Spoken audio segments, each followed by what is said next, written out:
Hello everyone, आज मैं discuss करने वाला हूँ आपसे blood relation part 1। Blood relation Hindi में बोलते हैं रक्त संबंध। अब कैसे सॉल्व करते हैं, क्या क्वेश्चंस होते हैं, ये सारी चीज़ें आज की क्लास में डिस्कस करने वाले हैं और बिल्कुल बेसिक लेवल से पढ़ाऊंगा मैं ब्लड रिलेशन कि कैसे हम बेसिक क्वेश्चंस को सॉल्व करेंगे। तो जल्दी से स्टार्ट करते हैं आज का सेशन। सबसे पहले हम जानेंगे फैमिली ट्री के बारे में। देखिए, ब्लड रिलेशन है रक्त संबंध। अब इसमें सबसे मेन पार्ट है फैमिली ट्री।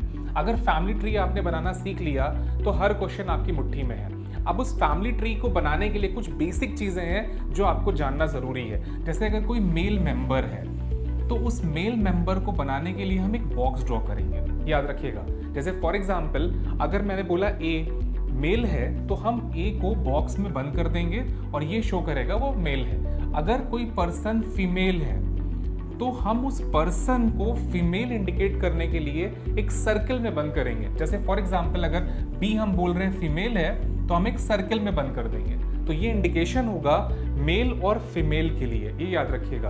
अब नाम से, जैसे मैंने बोला मोहन, तो सभी लोग कहेंगे बॉक्स बना दे, ऐसा नहीं है। देखिए, मोहन आपका मेल भी हो सकता है और फीमेल भी हो सकता है, क्योंकि ब्लड रिलेशन में नाम से जेंडर कंफर्म नहीं होता। लेकिन अगर ये बोला जाए कि Mohan is the brother of Gita, अब मोहन कंफर्म मेल हो गया, क्योंकि मोहन ब्रदर है, दैट मींस कि मेल हो गया। तो ये याद रखिएगा कि मेल और फीमेल को कंफर्म नाम से नहीं किया जाता ब्लड रिलेशन में। तो आई होप ये समझ में आया होगा कि मेल फीमेल का क्या प्रोसेस है। अब हम आगे बढ़ते हैं। अब नोटिस करना कि अगर हमें मदर फादर को बनाना है या हस्बैंड वाइफ को बनाना है तो कैसे ड्रॉ करेंगे, तो बहुत ध्यान से देखिएगा।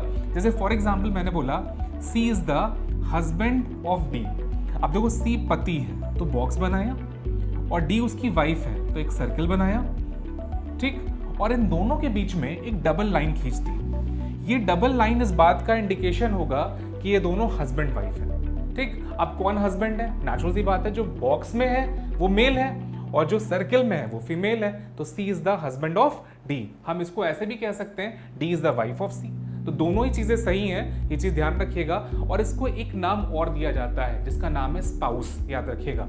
हस्बैंड वाइफ को इंग्लिश में हम लोग स्पाउस भी कहते हैं। दैट मीन्स कि कई बार एग्जाम में पूछा जा चुका है कि C is the spouse of D, तो उस केस में भी आप यही डायग्राम बनाएंगे, लेकिन जेंडर नहीं कंफर्म होगा। अब देखिए, C is the husband of D में आपको सी का जेंडर कंफर्म हो गया, लेकिन अगर मैं आपसे बोलता C is the spouse of D, तब आप सी और डी को इस तरह से बना देते, लेकिन मेल और फीमेल कंफर्म नहीं होता। तो स्पाउस के केस में हो सकता है सी मेल हो सकता है सी फीमेल हो, तो ये चीज क्लियर नहीं होगी, याद रखिएगा। तो आई होप ये समझ में आ रहा होगा किस तरह से फैमिली ट्री ड्रॉ होता है। अगर ये फैमिली ट्री अगर एक बार समझ में आ जाए तो हर क्वेश्चन सिर्फ 10 सेकंड में सॉल्व हो सकता है, याद रखिएगा। और एग्जाम में 2 से 4 क्वेश्चन जरूर पूछे जाते हैं, ये याद रखिए, ब्लड रिलेशन से रिलेटेड। तो नेक्स्ट पार्ट में मूव करते हैं। अब जैसे मैंने फॉर एग्जाम्पल बोला सी मेल है और डी उसकी वाइफ है, अच्छी बात है, और इनके 2 बच्चे हैं जिनका नाम है ए और बी। अब नोटिस करिए, इस डायग्राम में अगर आप ध्यान से देखें तो भाई बहन भी हैं, मदर फादर भी हैं, हस्बैंड वाइफ भी हैं। तो नोटिस करिए, जो हस्बैंड वाइफ हैं वो इन दोनों के लिए माता पिता हो जा रहे हैं, समझ में आ रहा है। जो भाई बहन हैं वो ऊपर वाले लोगों के लिए डॉटर और सन हो जा रहे हैं, समझ में आ रहा है ना। तो एक पर्सन दूसरे पर्सन से किस तरह से कोरिलेट हो रहा है ये डिपेंड करता है, ये चीज ध्यान रखिएगा। जैसे फॉर एग्जांपल ए का बी के साथ पूछा जा रहा है तो ब्रदर है, लेकिन ए का सी के साथ पूछा जा रहा है तो सन है, समझ में आएगी ये चीज। तो ध्यान रखिएगा किस पर्सन का किस पर्सन से पूछा जा रहा है, ये चीज ब्लड रिलेशन में बहुत इंपॉर्टेंट है। अब आपके सामने मैं एक डायग्राम बनाने जा रहा हूं, बहुत ध्यान से देखिएगा उस डायग्राम को। जैसे मैंने ए बनाया, ये मेल है, इनकी वाइफ बी फीमेल, इनके 3 बच्चे हैं, ध्यान से देखिएगा, सी डी एंड ई, ठीक। अब नोटिस करिए, ए और बी हस्बैंड वाइफ है, उनके 3 बच्चे हैं सी डी और ई। अब ऊपर चलते हैं, ए के पिताजी एफ, इनकी वाइफ जी, एफ और जी के 3 बच्चे हैं एच आई, आई की वाइफ का नाम है जे। आई होप यहां तक समझ में आ रहा होगा। इसी को फैमिली ट्री बोलते हैं। इस फैमिली ट्री में मामा, चाचा, ताऊ, भांजा, भतीजा सारे रिश्ते निकल कर आएंगे। उन रिश्तों को इंग्लिश में क्या कहते हैं ये जानना बहुत ज़रूरी है, क्योंकि कई बार एग्जामिनर क्या करता है कि हिंदी में इंग्लिश के नाम यूज़ कर लेता है, जैसे फादर इन लॉ। अब हिंदी में बोलते हैं ससुर, लेकिन कई बार एग्जामिनर इंग्लिश में लिखेगा फादर इन लॉ, हिंदी में लिखेगा फादर इन लॉ। अगर आपको नहीं पता तो ये प्रॉब्लम क्रिएट कर देगा क्वेश्चन को सॉल्व करने में, ये चीज़ ध्यान रखिएगा। तो इस फैमिली ट्री के प्लेटफॉर्म से मैं आपको सारे रिश्ते बता दूंगा कि कौन किसका क्या लगता है, ये चीज़ ध्यान रखिएगा। अभी हम लोग जे पर आ चुके हैं, नेक्स्ट पर आते हैं। बी के पिताजी के, इनकी वाइफ एल हो गई। अब के और एल के भी 3 बच्चे, एम, एन की वाइफ जिनका नाम है ओ, एन और ओ का एक बेटा, इसका नाम कर लेते हैं पी। समझ में आया? अब देखो इस पूरी फैमिली में करीबन 16 मेंबर आ चुके हैं और हम कह सकते हैं कि 1 जनरेशन, 2 जनरेशन और ये रहा 3 जनरेशन। तो 3 जनरेशन पर ये फैमिली ट्री आपके सामने है। अब इसके ऊपर क्वेश्चन कैसे बनेंगे और क्या किसका कौन क्या लग रहा है ये जानते हैं इस क्वेश्चन से। सबसे पहले कजन का नाम सुना है आपने, तो P is the cousin of E, P is the cousin of D, P is the cousin of C। I hope clear हुआ। सेम यही चीज अगर आप C को P से कोरिलेट करेंगे तो भी कजन होगा, ये ध्यान रखिएगा। आगे बढ़ते हैं। अब नोटिस करना C का B से क्या रिलेशन है, तो C is the son of B but B is the mother of C। सही है? आई होप यहां समझ में आ रहा होगा। C B का पुत्र है लेकिन B C की मां है। तो कौन सा पर्सन किस पर्सन से कोरिलेट हो रहा है ये जानना बहुत जरूरी है, क्योंकि अगर मैं आपसे पूछ रहा हूं C का B से तो आंसर आएगा सन। क्या आएगा आंसर? सन। लेकिन अगर मैं आपसे पूछ रहा हूं B का C से तब आंसर आएगा मदर। तो नोटिस करिए इस केस में आंसर क्या हो जाएगा? मदर, और इस वाले केस में आंसर क्या हो जाएगा? सन। तो ये ध्यान रखना है कि C का B से पूछा जा रहा है तो आंसर सन होगा, और B का C से पूछा जाए तो आंसर आएगा मदर। और जो पहली बार पढ़ेगा वो ये मिस्टेक जरूर करेगा, आना चाहिए आंसर सन लेकिन बोल देगा वो स्टूडेंट मदर। तो ये ध्यान रखिएगा, जो फर्स्ट टाइम स्टडी कर रहा होगा उसको ये प्रॉब्लम फेस जरूर होगी, लेकिन ये प्रैक्टिस से प्रॉब्लम रिजॉल्व हो सकती है। तो ये चीज ध्यान रखिए, ऑटोमेटिकली चीजें और बेटर होंगी। अब नेक्स्ट पार्ट पे आते हैं। अब ए का ई के साथ अगर रिलेशन पूछा जाए तो आंसर आएगा father. A is the father of E. अब इसी तरह से हम आगे मूव करते हैं, तो ई का डी के साथ अगर रिलेशन पूछा जाए तो आंसर क्या आएगा? सिस्टर। अब नोटिस करिए ई डी की सिस्टर है, डी ई की सिस्टर है। अब इसमें कौन बड़ा है कौन छोटा है फैमिली ट्री के प्लेटफॉर्म से नहीं बनाया जा सकता, ये चीज ध्यान रखिएगा। कई बार एग्जामिनर ये बता देता है तो हम वहां पे 1 2 3 मेंशन कर सकते हैं, ये चीज ध्यान रखिएगा। आई होप ये क्लियर हुआ होगा। तो एक जनरेशन और ऊपर चलते हैं, देखते हैं नेक्स्ट जनरेशन में क्या कोरिलेशन बन रहा है। जैसे फॉर एग्जाम्पल मैंने आपसे पूछा एच का बी के साथ क्या रिलेशन है, एच का बी के साथ क्या रिलेशन है, तो हिंदी में बोलते हैं ननद। देखो एच कौन है? बी की ननद है, और इंग्लिश में इसको बोला जाता है सिस्टर इन लॉ। लेकिन सिस्टर इन लॉ सिर्फ ननद ही नहीं होती, और भी 2 रिलेशन होते हैं। कौन से होते हैं? ध्यान देखिए, एम का ए के साथ क्या रिलेशन है, तो M is the sister in law of A, that's called, Hindi में क्या कहते हैं इसको? साली। कैसे? देखो ए की वाइफ और उसकी बहन, दैट मीन्स कि M is the sister in law of A, Hindi में क्या बोलेंगे इसको? साली। ये याद रखिएगा। नेक्स्ट पार्ट में आते हैं, जे का ए के साथ क्या रिलेशन है, जे का ए के साथ, तो जे ए की कौन है? भाभी, और हिंदी में इसको भाभी बोलते हैं, इंग्लिश में इसको क्या बोलते हैं? Sister in law. अब नोटिस करो, साली सिस्टर इन लॉ, ननद सिस्टर इन लॉ, भाभी सिस्टर इन लॉ। तो अब तीनों ही कंडीशन में अगर हम सिस्टर इन लॉ बोल रहे हैं और एग्जामिनर ने अगर हमसे कह दिया कि सिस्टर इन लॉ पे डायग्राम बनाइए, तो किसको बनाएंगे? अब नोटिस करो, इसीलिए ब्लड रिलेशन थोड़ा सा कॉम्प्लिकेशन बढ़ाता है यहीं से। अब इसमें हमें करना कैसे है? हमें नोटिस करिए, साली भी सिस्टर इन लॉ होती है, भाभी भी सिस्टर इन लॉ होती है, ननद भी सिस्टर इन लॉ होती है। हम इन 3 में से कोई भी एक अज्यूम करेंगे और डायग्राम बना देंगे। अगर हमारा डायग्राम सही बन गया, आंसर आ गया, दैट मीन्स कि जो हमने सोचा था वो एकदम सही है। लेकिन अगर हम आगे बढ़े और डायग्राम ने कुछ ना कुछ लैंग्वेज ने प्रॉब्लम क्रिएट करी और एक डायग्राम कैंसिल हो गया, इसका मतलब है कि जो हमने सोचा था वो ना होकर दूसरी चीज होगी। तो एग्जामिनर को इस तरह से क्वेश्चन की लैंग्वेज को सेट करना पड़ेगा कि ये तीनों चीजें एक साथ ना बने। इसीलिए जब पैसेज बेस ब्लड रिलेशन आएगा तो बहुत सोच समझ के एग्जामिनर क्वेश्चन बनाना पड़ता है। ये चीज ध्यान रखिएगा, क्योंकि तीनों चीजें एक साथ नहीं बनेंगी, ये ध्यान रखिए। लेकिन पॉसिबिलिटीज आपको तीनों लेकर चलनी पड़ेंगी, तभी क्वेश्चन सॉल्व होगा। आई होप ये समझ में आ रहा होगा। हम आगे मूव करते हैं। अब देखिए, जैसे सिस्टर इन लॉ के बारे में आपने सुना, वैसे ही ब्रदर इन लॉ भी होता है। अब ब्रदर इन लॉ क्या होता है, ध्यान से देखते हैं। देखो, ए का एम के साथ रिलेशन है जीजा का। ए एम का कौन है, जीजा। इसको हिंदी में जीजा बोलते हैं और इंग्लिश में brother in law.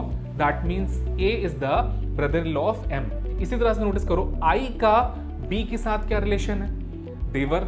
I B का कौन है, देवर, और हिंदी में देवर, इंग्लिश में ब्रदर इन लॉ। इसी तरह से आगे बढ़ते हैं। एन का ए के साथ क्या रिलेशन है, हिंदी में बोलते हैं साला और इंग्लिश में brother in law. That means कि जीजा, साला और देवर तीनों को इंग्लिश में हम लोग ब्रदर इन लॉ देते हैं। ये ध्यान रखिएगा।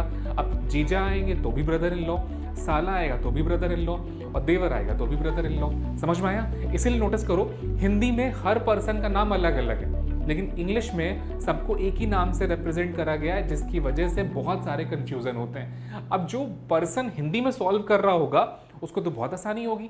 इसीलिए एग्जामिनर क्या करता है कि उसको हिंदी में सेम नाम से दे देता है। जैसे फॉर एग्जाम्पल, इंग्लिश में लिखा है ब्रदर इन लॉ और हिंदी में भी लिख दिया ब्रदर इन लॉ।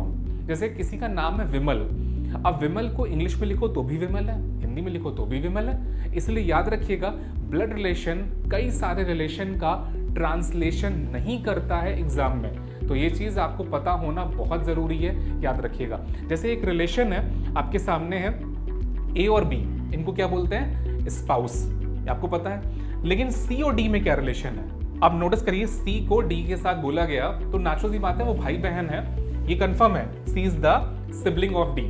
लेकिन जेंडर कंफर्म नहीं होगा सिबलिंग के केस में। अब सी भाई है कि बहन है ये नहीं पता, क्योंकि भाई भाई को भी सिबलिंग बोलते हैं, बहन बहन को भी सिबलिंग बोलते हैं, भाई बहन को भी सिबलिंग बोलेंगे और बहन भाई को भी सिबलिंग बोलेंगे। दैट मीन्स कि सिबलिंग के केस में 4 केसेस बनते हैं, याद रखिएगा 4 केसेस बनेंगे आपके सामने अगर वो सिबलिंग का रिलेशन होल्ड कर रहा है। तो आई होप क्लियर हुआ होगा कि sister in law, brother in law क्या होता है और कैसे हमें सॉल्व करना होता है। अब आगे मूव करते हैं, एक जनरेशन और ऊपर चलते हैं। अब जैसे देखिए, एफ का सी के साथ अगर रिलेशन पूछा जाए तो आंसर आएगा ग्रैंडफादर, लेकिन के का सी के साथ भी रिलेशन ग्रैंडफादर है।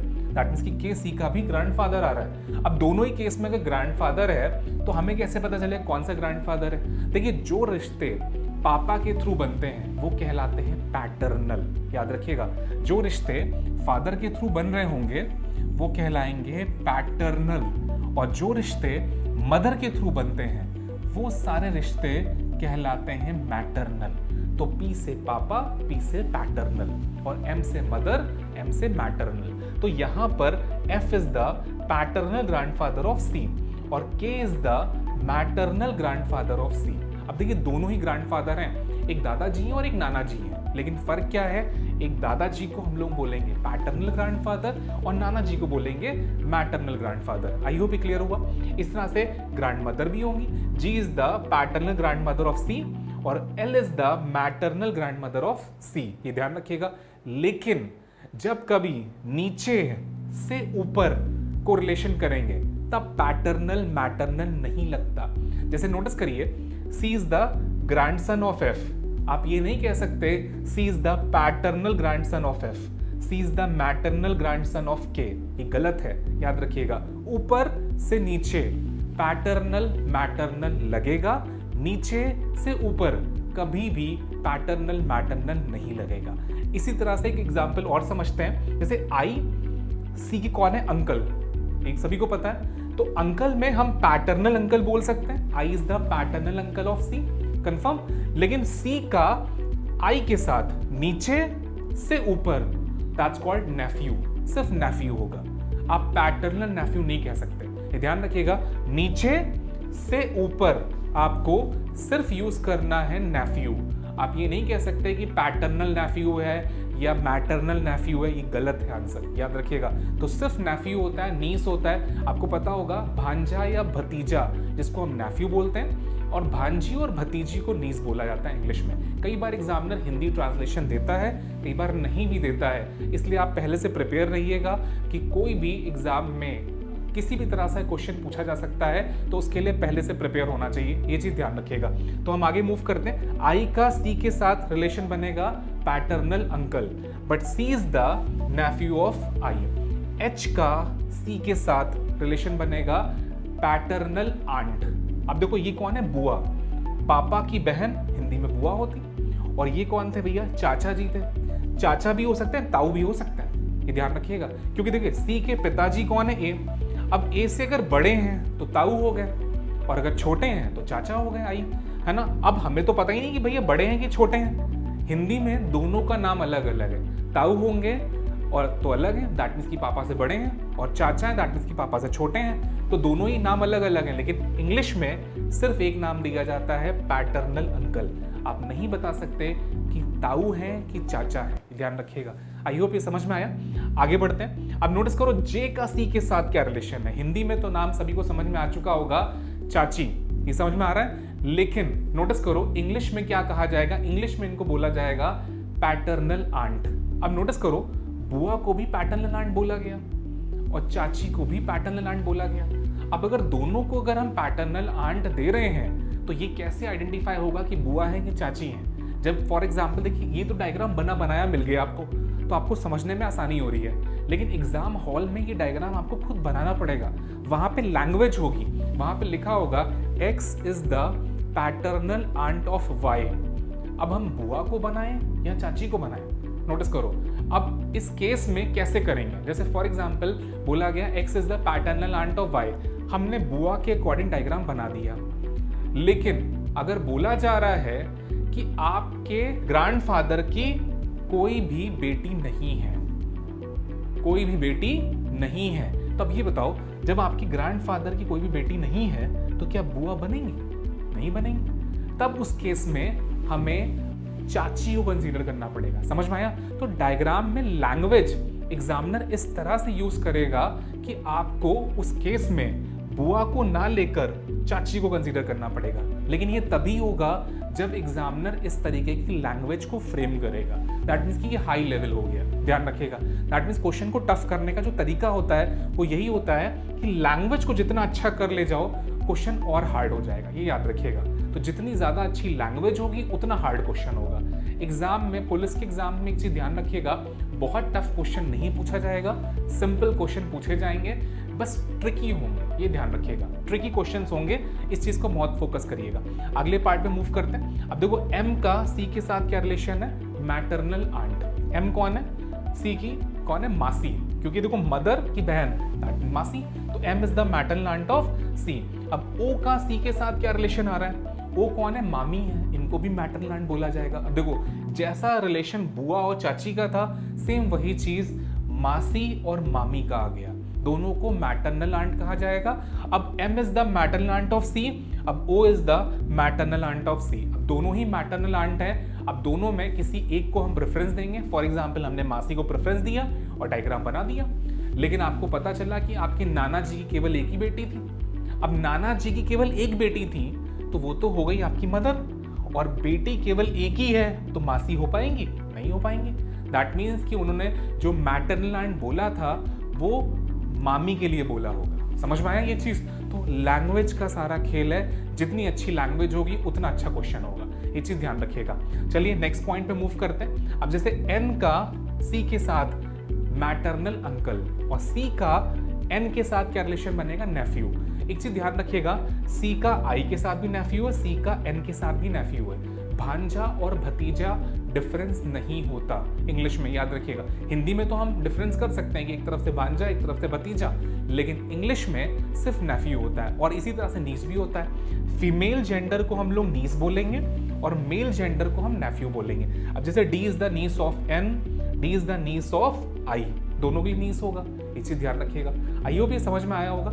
एक और जनरेशन मूव करते हैं, देखते हैं इसका आंसर कितने लोग दे पाते हैं। बहुत इंटरेस्टिंग क्वेश्चन है। हिंदी में तो मैं आपको बता ही दूंगा, एफ का के साथ हिंदी होती है समधी। अब जरा कोई बता सकता है इसको इंग्लिश में क्या कहते हैं? समधी को इंग्लिश में क्या कहते हैं? Any idea? चलिए गैस करिए जल्दी से, समधी को इंग्लिश में क्या कहते हैं? कोई आइडिया? चलिए कोई बात नहीं, मैं आपको बताता हूं इसका आंसर क्या होगा। इन लॉज सुना है, ब्रदर इन लॉ होता है, ब्रदर खा जाइए, तो F is the in laws of K. Clear है? तो समधी और समधन को इन लॉज कहा जाता है। अब ये कैसे आइडेंटिफाई होगा कि भाई समधी है कि समधन है? तो ही और शी से कंफर्म आप कर सकते हैं कि समधी के लिए ही यूज करेंगे, समधन के लिए शी यूज करेंगे, तो क्या बोलेंगे इंग्लिश में? इन लॉज कहा जाएगा।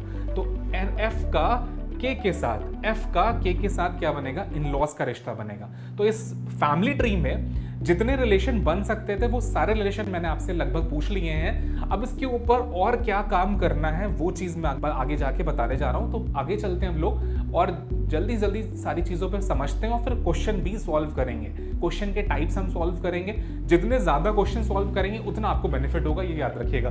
तो आई होप ये क्लियर हुआ होगा, समझ में भी आया होगा किस तरह से सॉल्व करते हैं। स्कूल के बाद आगे की पढ़ाई और कॉलेज के बाद करियर का टेंशन, हर कंफ्यूजन का सोल्यूशन है हुनर इंडिया के करियर काउंसलिंग सेशंस। तो आज ही डाउनलोड करें हुनर इंडिया ऐप। नेक्स्ट पार्ट में हम लोग मूव करते हैं। अब देखिए मैंने आपको बता चुका हूँ कि मेल मेंबर को बॉक्स में, फीमेल को सर्कल में रखेंगे, हस्बैंड वाइफ को बॉक्स और सर्कल डबल लाइन से रिप्रेजेंट करेंगे, ब्रदर सिस्टर को उल्टा वी बनाकर रिप्रेजेंट करेंगे। याद रखिएगा, ब्रदर सिस्टर अगर आ रहा है तो उल्टा वी बनाएंगे हम इस तरह से, और वो ब्रदर सिस्टर को इंडिकेट करेगा। इस तरह से सन एंड डॉटर, ये सन एंड डॉटर है, इनको उल्टा वी बना दिया, और ये दोनों हस्बैंड वाइफ हैं। अब कई बार स्टूडेंट कहता है कि सर आपने इन्हीं के साथ क्यों अटैच करा? मेरी मर्जी, आप चाहे तो इसके साथ अटैच कर दीजिए। देखिए अगर हस्बैंड वाइफ हैं तो उनके जो भी बच्चे होंगे एक पॉइंटर से कोरिलेट होंगे और वो आप ड्रॉ कर सकते हो। आई होप क्लियर हुआ, समझ में भी आया। चलिए आगे बढ़ते हैं, नेक्स्ट पॉइंट पर आते हैं जल्दी से। अब देखो नेक्स्ट पॉइंट आपके सामने आ चुका है। अब इस पॉइंट में क्या है? रिलेशन बताया जा रहा है, जैसे मदर्स फादर और फादर्स फादर, मतलब मदर के पिताजी या पापा के पिताजी, समझ रहे हैं? तो क्या कहलाएंगे? ग्रैंडफादर कहलाएंगे। ठीक है, ये इंग्लिश में आ रहा है, इसी के बाद जस्ट बाद हिंदी में भी आपको मिलेगा ये चीज। मदर्स मदर या फादर्स मदर क्या कहलाई? ग्रैंड मदर होती है। मदर्स ब्रदर या फादर्स ब्रदर, बीच में देखो और जो लगा है इसका मतलब है इन दोनों में कोई एक ही लेना है आपको। मदर्स ब्रदर या फादर्स ब्रदर क्या हो जाते हैं? अंकल हो जाते हैं। नेक्स्ट में आते हैं मदर सिस्टर या फादर सिस्टर, आंट होती हैं। Sons wife daughter in law हो जाएगा, daughters husband son in law हो जाएगा। आई होप क्लियर हुआ। इसी का हिंदी पार्ट भी आप देख सकते हो, ये रहा हिंदी। माता या पिता के पिता ग्रैंडफादर, माता या पिता की माता ग्रैंडमदर। आई होप समझ में आ रहा है। देखो मैंने इसीलिए दोनों लैंग्वेज में दिया है कि जिस लैंग्वेज में जो पढ़ना चाहे वो कर सकता है, ये चीज ध्यान रखिएगा। आप उसी लैंग्वेज में करिए जिसमें आप एग्जाम में क्वेश्चन करना चाहते हैं, वो आपके लिए ज्यादा बेनिफिशियल होगा। क्वेश्चन को समझना बहुत जरूरी है, जब तक क्वेश्चन समझ में नहीं आएगा आप सॉल्व नहीं कर पाएंगे, ये चीज ध्यान रखिएगा। ब्लड रिलेशन का हर क्वेश्चन 10 से 30 सेकंड में सॉल्व किया जा सकता है, याद रखिएगा, जो एक एक मार्क्स के पूछे जाते हैं। अब जहां पर 5 नंबर या 3 नंबर का बल्क क्वेश्चन आता है उसमें थोड़ा समय ज्यादा लगता है, क्योंकि फैमिली ट्री पूरा बनाना पड़ता है, उसके बाद हमें सॉल्व करना होता है, ये चीज ध्यान रखिएगा। तो आई होप क्लियर हुआ। नेक्स्ट पॉइंट पर आते हैं। अगला पॉइंट देख सकते हो, हस्बैंड और वाइफ ब्रदर क्या कहलाता है? Brother in law. Next husband और वाइफ सिस्टर क्या कहलाता है? Sister in law. Next sister's son या ब्रदर्स सन नेफ्यू होता है। सिस्टर्स डॉटर या ब्रदर्स डॉटर नीस होता है। Brother's wife sister in law होता है। Sister's husband brother in law होता है। रियल ब्रदर्स और सिस्टर सिबलिंग होता है। मैंने आपको बताया था सगे भाई बहन को सिबलिंग कहा जाता है। सगे भाई बहन, चचेरे भाई बहन को कजन कहा जाएगा, याद रखिएगा। सगे भाई बहन जो होंगे उनको सिबलिंग कहा जाएगा, लेकिन जेंडर आइडेंटिफाई नहीं होता, ये चीज ध्यान रखिएगा। नेक्स्ट पॉइंट पर आते हैं जल्दी से। अब देखो ये उसी का हिंदी पार्ट आ गया, ये ध्यान रखिएगा। हिंदी में सिबलिंग को सहोदर कहते हैं। अब ये भी बहुत इंटरेस्टिंग है, कई बार एग्जाम में पूछा जा चुका है, तो याद रखिएगा सगे भाई बहन को इंग्लिश में सिबलिंग कहते हैं, हिंदी में क्या कहते हैं? सहोदर। देखिए इसलिए मैंने ब्रैकेट में लिख भी दिया सिबलिंग, ये ध्यान रखिएगा। तो हो सकता है इंग्लिश में सिबलिंग लिखा हो, हिंदी में सहोदर लिखा हो, किसी को इंग्लिश भी नहीं पता, हिंदी भी नहीं पता, तो वो उसके लिए बहुत बड़ी प्रॉब्लम क्रिएट हो जाएगी, याद रखिएगा। और ये वर्ड कई बार एग्जाम में यूज हो चुका है, इसलिए ध्यान रखिए, खासकर यूपी पुलिस में। इसलिए तो इस वर्ड्स का पता होना बहुत ज़रूरी है, इस तभी आप क्वेश्चन सॉल्व कर पाएंगे। और ब्लड रिलेशन बहुत इंपॉर्टेंट टॉपिक है। एक बार अगर आपने अच्छे से पढ़ाई कर ली तो क्वेश्चन सॉल्व करने में आपको बहुत हेल्प होगी, ये ध्यान रखिएगा। नेक्स्ट पॉइंट पर आते हैं जल्दी से। अब देखो पहला क्वेश्चन हमारी स्क्रीन पर आ चुका है, इसको सॉल्व करना है। क्वेश्चन कैसे सॉल्व करेंगे, कोडेड फॉर्म में ब्लड रिलेशन है आपके सामने। देखो हर एक लाइन का मीनिंग है, जैसे डॉलर का मीनिंग है P is the father of Q। That means कि डॉलर के सामने हम ये लिख सकते हैं फादर, हमने लिख लिया, क्योंकि देखो डॉलर यहाँ लगा है और इसके आगे लिखा है P is the father of Q। इस तरह से नोटिस करो, हैश के सामने लिखा हुआ है P is the mother of Q, तो हमने यहाँ पे लिख लिया मदर। समझ में आ रहा है? इससे हमें ये समझ में आ जाएगा कि किस सिंबल का क्या मतलब है। आगे बढ़ते हैं। देखो स्टार का क्या कह रहा है, P star Q, P is the sister of Q। Star का क्या मतलब है, सिस्टर, तो हमने यहाँ पर सिस्टर लिख लिया। अब Q रिलेटेड टू N, अब हमसे पूछा जा रहा है Q का N के साथ रिलेशन बताइए, और ये हमारे सामने एक इक्वेशन है। अब करेंगे क्या, फैमिली ट्री हम बनाएंगे। बहुत ध्यान से देखिएगा कि फैमिली ट्री में कैसे बनाता हूँ। देखो यहाँ पे लिखा है N हैश L, हैश का मतलब क्या है, मदर, तो N मदर है किसकी, L की, तो N is the mother of L। Diagram बन गया, बहुत आसान है। नेक्स्ट पार्ट में आते हैं।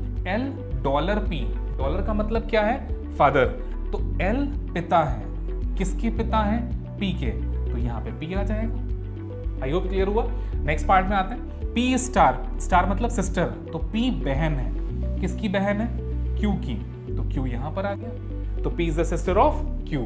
आई होप क्लियर हुआ, सारे डायग्राम बन गए। अब हमसे क्या पूछा गया था, Q का N से पूछा गया था। ये चीज ध्यान रखिएगा, किस पर्सन से पूछा जा रहा है, क्योंकि अगर N का Q से बने तो आंसर कुछ और आएगा, और अगर Q का N से बने तो आंसर कुछ और आएगा, ये ध्यान रखिएगा। अब देखो Q पहले है और N बाद में है, तो Q का N के साथ, अब देखो Q का जेंडर ही नहीं पता, हो सकता है वो मेल हो सकता है फीमेल हो, तो भाई ये तो ग्रैंड डॉटर भी हो सकती है और ग्रैंड सन भी हो सकता है। अब नोटिस करिए, ग्रैंड सन भी अवेलेबल है, ग्रैंड डॉटर भी अवेलेबल है, और साथ में डाटा इनएडिक्वेट भी अवेलेबल है, तो आंसर आएगा data इनएडिक्वेट। D is the right answer. समझ में आया?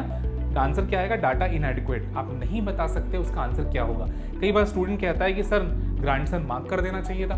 बिल्कुल नहीं, देखिए ग्रैंड सन भी हो सकता है, ग्रैंड डॉटर भी हो सकता है, तो हम क्या मार्क करेंगे, डाटा इनएडिक्वेट। अच्छा एक चीज़ मैं आपसे पूछता हूँ, मान लेते हैं मैंने ग्रैंड डॉटर वाला ऑप्शन हटा दिया और यहाँ पे मैंने लगा दिया फादर। चलिए अच्छी बात है। अब आंसर क्या होगा, क्या अब मैं आंसर ग्रैंडसन मार्क कर सकता हूँ? बिल्कुल नहीं, आंसर आएगा डाटा इनएडिक्वेट। अभी भी आंसर डाटा इनएडिक्वेट होगा। कई बार स्टूडेंट ये सोचता है कि सर ग्रैंडसन अवेलेबल है और कोई अवेलेबल तो है नहीं हमारे पास जो आंसर हो सकता है, तो ग्रैंडसन हमें लगा देना चाहिए। देखिए आंसर आएगा ग्रैंडसन ऑब्लिक ग्रैंड डॉटर। देखिए पहला प्रेफरेंस मेरा होगा, ये होगा पहला प्रेफरेंस, क्या दूंगा मैं, ग्रैंडसन ऑब्लिक ग्रैंड डॉटर, ये मेरा पहला प्रेफरेंस। अगर ये ऑब्लिक में मिल जाए मुझे तो मैं ये कहूंगा। दूसरा प्रेफरेंस मैं दूंगा CND। CND का मतलब होता है कैन नॉट बी डिटरमाइंड, निर्धारित नहीं कर सकते, डाटा पर्याप्त नहीं है। तो देखिए आपके पास डाटा पर्याप्त नहीं है, ऑप्शन साफो साफ अवेलेबल है, ये ऑप्शन हो गया। अगर मान लेते हैं ये ऑप्शन भी नहीं है हमारे पास, तब हम तीसरा प्रेफरेंस लेंगे, इन दोनों में से कोई एक मिल जाए। अब उस केस में नोटिस करिए यहाँ पे डाटा इनएडिक्वेट नहीं है, लेकिन अगर यहाँ पे नन ऑफ दीज दे दिया एग्जामिनर ने, NOT का मतलब क्या होता है, नन ऑफ दीज। हिंदी में इसको क्या बोलते हैं, इनमें से कोई नहीं, तब भी आंसर नन ऑफ दीज होगा। याद रखिएगा आंसर क्या होगा, NOT, नन ऑफ दीज हो जाएगा। समझ में आया? देखिए पहला प्रेफरेंस मैंने इसको दिया, अगर ये नहीं है तो फिर इसको लगाएंगे, अगर ये भी नहीं है तो हम इसको लगाएंगे। अब मान लेते हैं भैया नन ऑफ दीज भी नहीं है, नन ऑफ दीज भी नहीं है, मान लेते हैं, चलो यहाँ पे मैंने एक ऑप्शन दे दिया, सिस्टर दे दिया आपको। अब इस केस में तो ग्रैंडसन है, फादर है, नेफ्यू है, सिस्टर है, इस केस में आंसर आएगा ग्रैंडसन। क्यों? ये होगा नहीं, ये होगा नहीं, ये होगा नहीं, ये यही हो जाएगा ग्रैंडसन फिर तो ग्रैंडसन तब आंसर सही हो जाता जब आपके 3 ऑप्शन गलत हो जाए। समझ में आया? अब देखो तीनों ऑप्शन गलत हो रहे हैं, उस केस में ग्रैंडसन होता है, और ऐसा देखने को मिला है एग्जाम में। तो कई बार स्टूडेंट कहता है कि सर ये तो जेंडर हम लोग कंफर्म कर लेते हैं और सही भी हो जाता है हम लोगों का एग्जाम में। वो इसीलिए सही हो जाता है क्योंकि एग्जामिनर इस तरह से क्वेश्चन बनाएगा तो सही हो जाएगा। लेकिन जो मैंने आपको बताया वो अगर फॉलो करेंगे तो आपको ज्यादा बेनिफिट, अच्छा रिजल्ट मिलेगा। ये क्लियर हुआ?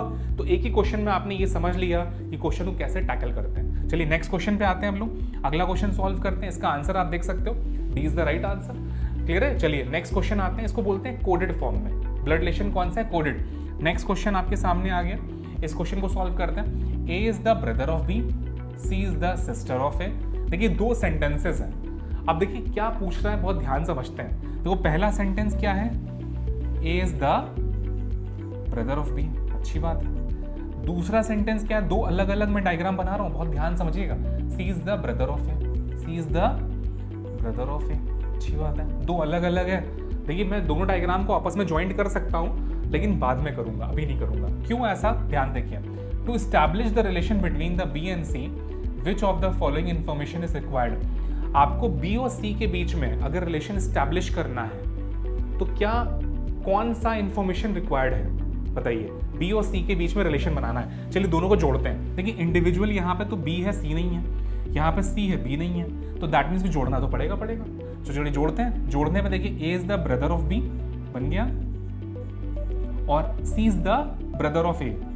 भाई सी ए का अगर भाई है तो नेचुरल सी बात है सी बी का भी भाई होगा, कंफर्म। लेकिन अब इसमें देखो यहाँ पे कंफ्यूजन कहाँ हो रहा है? बी का सी के साथ जेंडर नहीं कंफर्म हो रहा है, क्योंकि बी सी का भाई भी हो सकता है, बहन भी हो सकती है। कहाँ पता है? ये तो पता ही नहीं है। तो बी सिस्टर भी हो सकता है और बी ब्रदर भी हो सकता है। अब हमसे क्या पूछा गया है?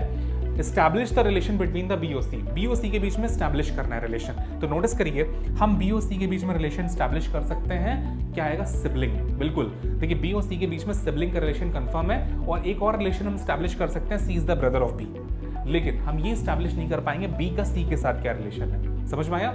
लेकिन इस केस में हम आंसर देंगे बोथ। दोनों के दोनों हमें रिक्वायर्ड है। जब हम पहला और दूसरा दोनों को क्लब करेंगे तभी हम आंसर बना पाएंगे, बिना क्लब करे आंसर नहीं बनेगा। समझ में आया? तो ये भी ब्लड रिलेशन का क्वेश्चन है जो डाटा सफिशिएंसी के फॉर्म में पूछा जाता है। तो आई होप ये समझ में आया होगा। चलिए नेक्स्ट पॉइंट पर आते हैं। नेक्स्ट पॉइंट पर आने से पहले इसका आंसर देख सकते हैं, C is the right answer. चलिए आई होप क्वेश्चन क्लियर हो गया होगा। तो अगला क्वेश्चन सॉल्व करते हैं। नेक्स्ट क्वेश्चन देखिए। अब देखिए अगला क्वेश्चन आपकी स्क्रीन पर आ चुका है। पॉइंटिंग टुवर्ड अ मैन, एक आदमी की ओर इशारा करते हुए, मैन हो गया। अभी देखिए आपने कोडेड फॉर्म में ब्लड रिलेशन पढ़ा, अब ये पॉइंटिंग टुवर्ड अ पर्सन, ठीक, इस तरह से क्वेश्चन एग्जाम पूछे जाते हैं और खासकर यूपी पुलिस के एग्जाम में ये क्वेश्चन बहुत आते हैं। जल्दी से सॉल्व करते हैं। Pointing toward a man in the photograph, ये जो मैन है एक फोटोग्राफ में, अच्छी बात है। अ लेडी सेड, लेडी के लिए हम एक सर्कल बना लेंगे। अब क्वेश्चन क्या कह रहा है, बहुत ध्यान समझिएगा। The father of his brother, his brother, ये रहे ब्रदर। ब्रदर मतलब उस मेल जो पर्सन है उसका भाई, भाई के पिताजी होंगे, भाई तो इनके पिताजी होंगे। देखिए सारा खेल है समझने का। The father of his brother, father of his brother, समझ में आया? ये रहे ब्रदर और ब्रदर के father. Is the only son of my mother, only son of my mother. अब देखो मेरी माँ, इनको लेडी को मैं यहां बना रहा हूं, मेरी माँ के इकलौते बेटे हैं। कौन? ये पर्सन। समझ में आया? अब नोटिस करो, इसी को हिंदी में पढ़ते हैं, बहुत ध्यान समझो। तस्वीर में एक आदमी की ओर इशारा करते हुए एक महिला ने कहा, ये आदमी है और ये महिला है। क्या कह रही है महिला? उसके भाई के पिता, भाई ये रहा भाई, भाई के पिता ये रहे, भाई के पिता मेरी माँ के इकलौते बेटे हैं। मेरी माँ मतलब लेडी अपने लिए, मेरा मतलब तो लेडी अगर कह रही है तो अगर वो मेरा वर्ड यूज कर रही है दैट मीन्स वो अपनी बात कर रही है। कहना चाह रही है लेडी मेरी माँ के इकलौते पुत्र हैं। देखो यहाँ पे लिखा है इकलौता पुत्र। समझ में आया? तो डायग्राम आपका पूरी तरह से बन चुका है। अब क्वेश्चन ने पूछा है पुरुष का महिला से, ये रहा पुरुष मतलब मेल और ये रही महिला, तो इन दोनों का रिलेशन क्या है? देखो ये मेल है, इनके पिताजी की बहन है, दैट मीन्स कि उसकी बुआ है। समझ में आया? तो मेल का लेडी के साथ पूछा गया रिलेशन क्या होगा, तो आंसर आएगा नेफ्यू। क्या आएगा answer? Nephew is the right answer, ये ध्यान रखिएगा। और अगर लेडी का एम के साथ, मेल के साथ पूछते तो आंसर क्या आता? आपका पैटर्नल आंट, ये ध्यान रखिएगा। अब कई बार स्टूडेंट कहता है कि सर अगर आंट आता खाली आंसर तो क्या हम टिक कर देते? देखिए आंट भी सही है, पैटर्नल आंट भी सही है। दोनों में अगर हम प्रेफरेंस करें तो हम पैटर्नल आंट को पहला प्रेफरेंस देंगे, अगर वो नहीं है तो हम आंट को भी रख सकते हैं, याद रखिएगा। लेकिन इस केस में आप CND मत लगाइएगा। कई बार स्टूडेंट कहता है कि सर अगर हमारा आंसर आ रहा है पैटर्नल आंट और आंट और दोनों ही अवेलेबल हैं तो नेचुरली बात है पैटर्नल आंट पिक करोगे, और अगर पैटर्नल आंट नहीं है सिर्फ आंट है तो वो पिक करोगे। और अगर मान लेते हैं CND अवेलेबल है तो CND इस केस में नहीं पिक होगा, याद रखिएगा, क्योंकि आपसे आंट भी सही है और पैटर्नल आंट भी सही है, L का M के साथ जो रिलेशन बनेगा। आई होप क्लियर हुआ होगा, क्वेश्चन समझ में आया होगा। तो इस क्वेश्चन का आंसर की मैं आपको दिखा देता हूँ। Answer D is the right answer. चलते हैं नेक्स्ट क्वेश्चन पर, अगला क्वेश्चन सॉल्व करते हैं। अब देखो यहाँ पर क्या है, कोडेड फॉर्म में ब्लड रिलेशन पूछा गया है। जैसे देखिए, प्लस का मतलब है फादर, माइनस का मतलब है वाइफ, मल्टीप्लाई का मतलब है ब्रदर, डिवाइड का मतलब है डॉटर। समझ में आया? अब एक काम करेंगे, हम एक बॉक्स बना लेंगे, उस बॉक्स में इन चीजों को रख लेंगे। जैसे प्लस मतलब है फादर, यहाँ पे प्लस बनाया, फादर लिख लिया। माइनस वाइफ, यहाँ पे माइनस W बना लिया। मल्टीप्लाई ब्रदर, मल्टीप्लाई B लिख लिया। इस तरह से डिवाइड डॉटर, डिवाइड डॉटर। समझ में आया? इस बॉक्स से क्या होगा कि इससे कोरिलेटेड जितने क्वेश्चंस होंगे वो सब में बॉक्स काम आएगा। एक बार अगर बॉक्स बना लिया तो हर क्वेश्चन में जो इससे कोरिलेटेड होगा वो हमें काम आएगा। अब देखो, मेल जेंडर को हमने ऊपर रखा है, जैसे फादर और ब्रदर दोनों मेल है, वाइफ और डॉटर दोनों फीमेल है, तो फीमेल जेंडर को हमने नीचे रखा है, जिससे हमें क्वेश्चन में सॉल्व करने में आसानी होगी। ये ध्यान रखिएगा। अब जरा स्टार्ट करते हैं। देखो, इसका डायग्राम मुझे ड्रॉ करना है। सबसे पहले डायग्राम कैसे बनेगा, देखो P is the daughter of R, P बेटी है किसकी, R की। अब ये देखो, हमें कैसे पता चला डॉटर है, जैसे ही मैंने डिवाइड देखा और यहाँ पे नजर दौड़ाई, तुरंत लिखा हुआ है DD मतलब डॉटर। समझ में आया? तो P is the daughter of R। अब आगे बढ़ते हैं। Father, R is the father of R, पिता है किसका, S का। हो गया पिता। समझ में आया? अब देखो, P is the daughter of R, तो P पुत्री हो गई R की, ठीक। R is the father of S, ठीक। तो नेचुरल सी बात है P और S भाई बहन हो गए। अभी तो हम ये कह सकते हैं कि P is the sister of S, हम सिबलिंग भी कह सकते हैं, लेकिन S का जेंडर अभी हमें नहीं पता। आगे बढ़ते हैं। S प्लस बना रखा है, प्लस मतलब फादर, तो S पिता है किसका, पिता है Q का, तो Q नीचे चला जाएगा। समझ में आया? तो S is the father of Q। अब हमसे क्वेश्चन कह रहा है कि कौन सा पॉइंट सही है, और P और Q के बीच में पूछा है, तो P इज द कौन है, आंट है किसकी, Q की। क्लियर है? जरा देखते हैं। P is the daughter of Q, बिल्कुल गलत। Q is the aunt of P, बिल्कुल गलत। Q P का कौन है, नीस या नेफ्यू होगा, ये भी गलत। थर्ड वाला सही है, P is the aunt of Q, ये बिल्कुल सही है। P is the mother of Q, ये भी गलत है। दैट्स व्हाई, तो इन चार में से कौन सा सही है, एक सही होगा, C is the right answer. अच्छा, अब नोटिस करना, मान लेते हैं हमारा A सही हो गया, तो क्या हम बाकी तीन चेक करेंगे? बिल्कुल नहीं चेक करेंगे, क्योंकि ऐसा हो ही नहीं सकता कि इसमें मल्टीपल आंसर सही हो जाए। अगर हमारा पहला सही हो जाता तो हम आगे के चेक ही ना करते, लेकिन हमें चेक क्यों करना पड़ा, क्योंकि पहला सही नहीं था, दूसरा सही नहीं था, तीसरा सही हुआ। इसीलिए एग्जामिनर क्या करेगा, ज्यादातर क्वेश्चन में थर्ड या फोर्थ के अंदर सही आंसर छुपा होगा। ऐसा क्यों? क्योंकि नोटिस करिए, अगर आपका फर्स्ट में ही आंसर छुपा है तो आपको समय कम लगेगा। ध्यान रखिएगा, क्योंकि एक बार अगर सही मिल गया तो आगे के चेक नहीं करना है, ध्यान रखिएगा। और अगर सही नहीं मिला तो चेक करना पड़ेगा आपको। समझ में आया? ये चीज ध्यान रखिएगा। इसका आंसर की भी मैं आपको दिखा देता हूँ। C is the right answer. School के बाद आगे की पढ़ाई और कॉलेज के बाद करियर का टेंशन, हर कंफ्यूजन का सलूशन है हुनर इंडिया के करियर काउंसलिंग सेशंस। तो आज ही डाउनलोड करें हुनर इंडिया ऐप। चलिए नेक्स्ट क्वेश्चन पे आते हैं। अब देखो, नेक्स्ट क्वेश्चन में भी सेम वही चीज बनी हुई है, तो हम जल्दी से अपना बॉक्स दोबारा बना लेते हैं। देखिए, प्लस का मतलब फादर था, माइनस का मतलब वाइफ था, मल्टीप्लाई का मतलब क्या था, ब्रदर, और डिवाइड का मतलब क्या है भैया, डॉटर। ठीक है, अब देखिए ये बॉक्स हमारा तो मिट गया, हमने नेक्स्ट पेज पे गए, लेकिन आपने जब कॉपी पेन पे सॉल्व करेंगे तो आपका तो नहीं मिटेगा। तो आपको एक बार बॉक्स बना लिया तो अगले क्वेश्चन में भी काम आएगा, तो आपका समय बचेगा, ये चीज ध्यान रखिएगा। अब सॉल्व करते हैं जल्दी से। माइनस मतलब wife, P is the wife of R, wife है तो ये हस्बैंड हो जाएंगे, ध्यान रखिएगा। आर प्लस मतलब फादर हो गया, R is the father of Q. अब देखो, जैसे ही स्टूडेंट बोलता है कि sir R is the father of Q, that means कि क्यू सन हो गया, ऐसा नहीं है। आर पिता है क्यू का, क्यू आर का क्या है हमें नहीं पता, ध्यान रखिएगा। क्यू आर का क्या है ये चीज अभी क्लियर नहीं है, इसलिए आगे चलते हैं। नेक्स्ट पॉइंट पर आते हैं जल्दी से। अब देखो यहाँ तक डायग्राम बन चुका है, क्वेश्चन में आते हैं पी और क्यू पूछा गया है। तो P is the mother of Q है, साफो साफ दिख रहा है मदर है, तो पी मदर है, पहले वाले में सही हो गया, बाकी सब गलत। क्लियर? तो देखिए यहाँ पे पहले ही आंसर बन गया, ठीक है। लेकिन एग्जाम हॉल में ये होना बहुत मुश्किल है, ये याद रखिएगा। और एग्जाम हॉल में एक चीज़ और नोटिस करिएगा, जैसे यहाँ पे सिर्फ 3 ही एलिमेंट है, तो एग्जाम हॉल में 5 एलिमेंट भी हो सकते हैं, 7 एलिमेंट भी हो सकते हैं, क्वेश्चन बड़ा भी करा सकता है, ध्यान रखिएगा। तो चाहे बड़ा हो चाहे छोटा हो, क्वेश्चन सॉल्व इसी पैटर्न से करना होता है, ये समझना बहुत ज़रूरी है। एक बार पैटर्न आपको समझ में आ जाए तो क्वेश्चन को बड़ा भी कर हम सॉल्व कराएंगे, आपको क्लास में याद रखिएगा। लेकिन सबसे पहले आपको बेसिक स्ट्रक्चर सॉल्व करने का पता होना चाहिए, क्योंकि अगर बेसिक ही नहीं पता तो सॉल्व कैसे करेंगे, ये चीज ध्यान रखिएगा। आई होप क्लियर हुआ होगा आपको। तो answer first is the right answer. चलिए नेक्स्ट क्वेश्चन पे आते हैं। एक और क्वेश्चन है इसी पर, बॉक्स में फिर से बना रहा हूं, प्लस मतलब फादर माइनस वाइफ है, मल्टीप्लाई दैट्स कॉल्ड ब्रदर, और लास्ट में डिवाइड डॉटर। चलिए सॉल्व करते हैं।